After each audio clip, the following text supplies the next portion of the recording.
Cette image digitale a été vendue à plus de 69 millions de dollars lors d'une vente aux enchères.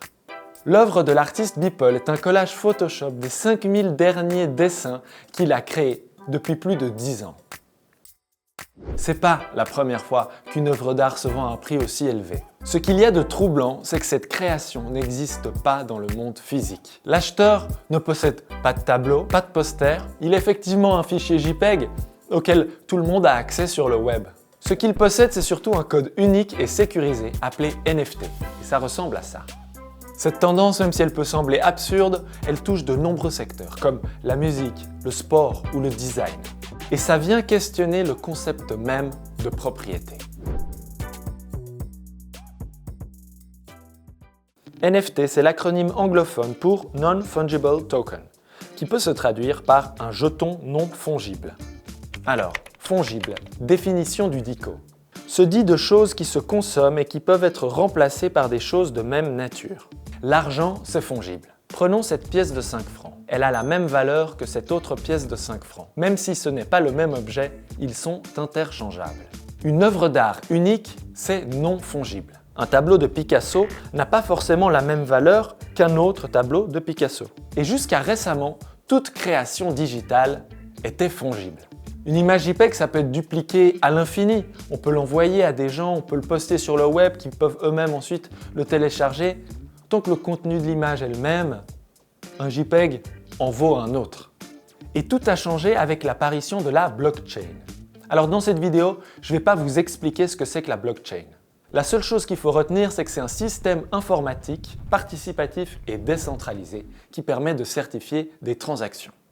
On peut certifier qu'une création digitale a été achetée par un certain utilisateur en générant un code unique. Ce code, s'il est unique, ça veut dire qu'il est non fongible parce qu'il ne peut pas être remplacé par un autre code. Et donc, on introduit de la rareté.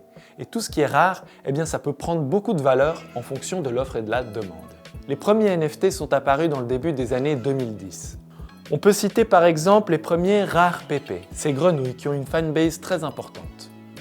En 2017, deux programmateurs créent les CryptoPunks, une série limitée de 10 000 personnages digitaux uniques.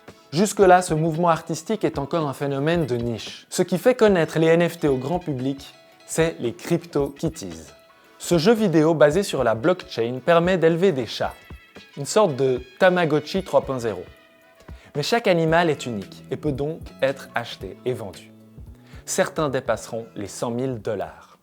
Aujourd'hui, les NFT sont partout. La NBA a créé une sorte d'album Panini vidéo pour collectionner les grands moments du basketball. On peut donc collectionner des courtes vidéos en achetant des petits paquets qui contiennent une sélection aléatoire de moments. Le groupe de rock Kings of Leon a proposé une version limitée de leur dernier album When You See Yourself sous forme de NFT. En plus de la musique sous forme digitale, une édition limitée du vinyle physique, les acheteurs reçoivent également des créations digitales NFT. Il est même possible d'acheter des meubles virtuels NFT, comme ce sofa sur lequel vous ne pourrez jamais vous asseoir, mais qui peut être introduit dans l'univers de Minecraft.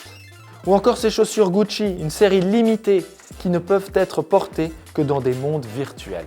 Bien que certaines applications des NFT puissent vous sembler absurdes, on est à peine au début d'un phénomène culturel majeur. L'utilisation de la blockchain dans le secteur des biens culturels digitaux va encore considérablement évoluer.